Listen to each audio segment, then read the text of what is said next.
Pipila ka visually impaired nga masahista sa Iligan City ang nagapanit na karon og lubi. Apan aron lang nga duna sila'y pangita human naapektohan sa pandemya.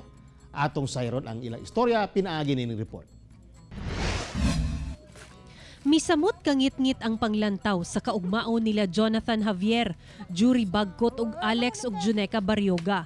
Dihang nawad-an og trabaho sa mall kung asa sila nagamasahe human gibawal kini ubos sa Modified Enhanced Community Quarantine sa Iligan City. Busa, napugo sila sa pagpanit og lubi. Si Jonathan ug Jury, mga tubong Zamboanga. Magkasamad-samad man kay dili makita ang ginapanitang lubi, maayo na lang daw kini aron duna sila'y makaon sa matag adlaw ug pambayad sa ginarentahang balay. Nagisod kung paabot ang tagpermintik tabang, matara may nawa, ginang muli hugpod. Nga pa magkamot og tiil. Mas mayo man ang maningkamot po man kay kung sa tabang watak balo basig dugay pa ba na di man nato matag-ansad. Man ta kabalo di man sad ta magsaligan na gyud kay dapat mulihok man gyud pud ta gyud.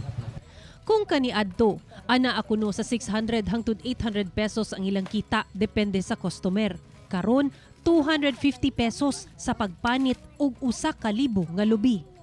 Si Alex nawad-an og panan-aw tung 5 anyos pa lang siya tungod sa tipdas. Sama sab sa asawa ni ining si Juneca nga nawad-an sab og panan-aw tungod sab sa tipdas niadtong 3 anyos pa lang siya.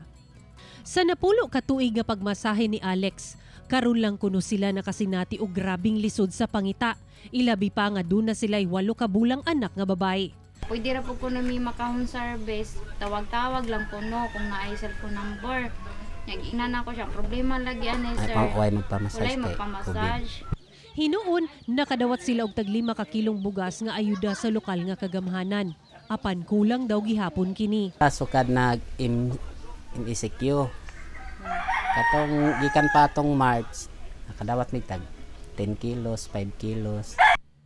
Naningkamot na kuno ang Iligan City LGU aron mahatag ang panginahanglanon sa ilang ginsakpan. Maayo na lang sab kay dunay grupo sa syudad nga nagatabang sa mga apektado sama sa mga masahista. Ang grupong Dalangpanan midayeg sa kalig-on sa mga nawad-an og panan-aw sa pag-atubang sa hagit sa kinabuhi. This is my personal advocacy that I want to share to other people because we want to establish the kind of mentality kada bang bayanihan system that we will carry each other. Sa karon ginatabangan sa grupo ang 4 ka mga masahista nga ilang ginahatdan og pagkaon matag semana. Ako si Sara Hilomen Velasco para sa One Mindanao.